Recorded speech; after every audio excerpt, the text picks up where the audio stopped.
Day 3! Can you believe it? So, good morning, or afternoon, or middle of the night. We're back for the third lesson of the week on comparing and contrasting. So, you know the drill, you know what 7.5H is, which is compare and contrast details in literary and informational nonfiction texts. And today, we are going to skip some reading time because we did that yesterday. And we are going to work on a Venn diagram. I'm hoping you're already familiar with the Venn diagram, but if you're not, we'll add it to the list of new concepts we have learned. Let's see that list. There's about 6 different things I've talked about. Some might be new, some might be so old you've seen it for the last 5 years. Either way, it should be on a list on the notes that you're coming back to today. So, those 6 are fiction, nonfiction, compare and contrast, details, close reading, and gist. Make sure you have those definitions. Make sure you have, let's throw our materials up there, pen, paper, your brain, and the electronic device you're watching me on. I guess that goes without saying. And let's get started. So if you remember, we were looking at an article called Sharks. And it was by a woman named Gina Sozudowski. And thank you again for being the author to this text. We were reading about 2 types of sharks. The first was the great white shark. It's kind of like the one in Finding Nemo that you see all the time. And the second was the hammerhead shark. Really cool looking creature. They're very similar in a lot of ways, but they're very different in a lot of ways, which, as we know, is comparing and contrasting. So let's check out that article again, and this time we are going to be really looking for those very specific comparisons and those very specific differences. If you can, I'd like you to get out a piece of paper and a pen. And while we do this, I want you to draw out a Venn diagram. A Venn diagram looks like this. All right, let's see. Trusty marker.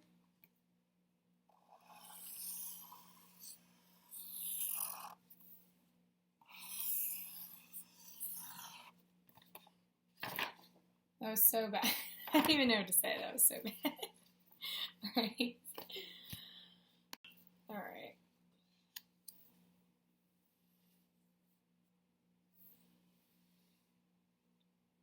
Okay. Not perfect, but slightly better. Here's my Venn diagram. As you can see, this is separate from this. However, this area overlaps. So, if we're going to look at something to compare and contrast, we can very easily list differences here and similarities right here. So what are the 2 things we are comparing and contrasting? That's right. I'm going to put great white sharks and hammerhead sharks. Uh-oh. It's backwards.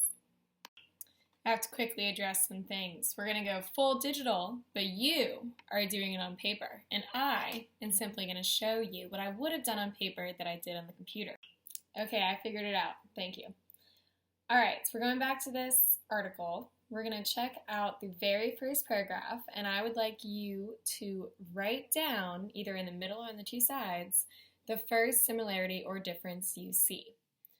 So, did you know that there are over 350 types of sharks? 2 of the most common are the great white shark and the hammerhead shark.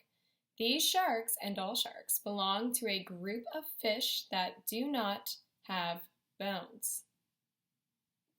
Ding, ding, ding, ding, ding, ding, ding, ding, ding. That is a similarity, and we would put it in the middle of the Venn diagram.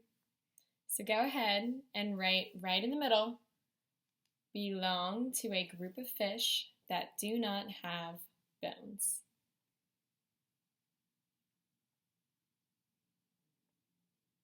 Moving and grooving, we have their skin is very rough. It is so rough, in fact, that it has been used as sandpaper. Sharks have the same senses that we have, but their senses of sight, smell, and hearing are much stronger than ours. I note two similarities in that paragraph, and those actually just the last two sentences. Go ahead and write those two similarities in the middle of your Venn diagram.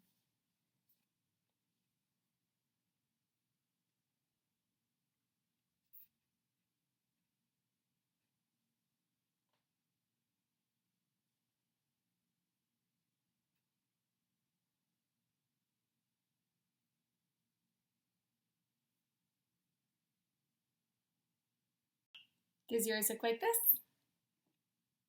I hope so.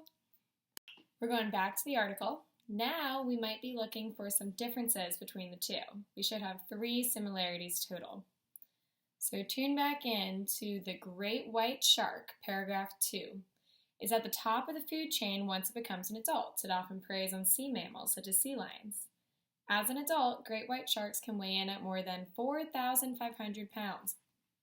Ding, ding, ding. However, sharks do not start off at the top of the food chain. Baby sharks or pups must avoid other predators for the first years of life, including other great white sharks. Yes, they're cannibals. That means they eat their babies. Some pups do not live past a year because of the predators. Go ahead and write down one specific difference to great white sharks. It's going to be on this side of your Venn diagram. Does your Venn diagram look like this?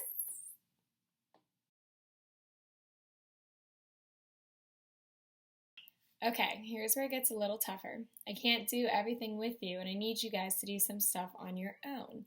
So I'm going to project the second 2 paragraphs in this short essay. It talks about the hammerhead shark and the great white shark. I want you to look for as many similarities and differences as possible and fill out your individual compare and contrast Venn diagram.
If you're not done yet, go ahead and hit pause and keep working. If you are done, here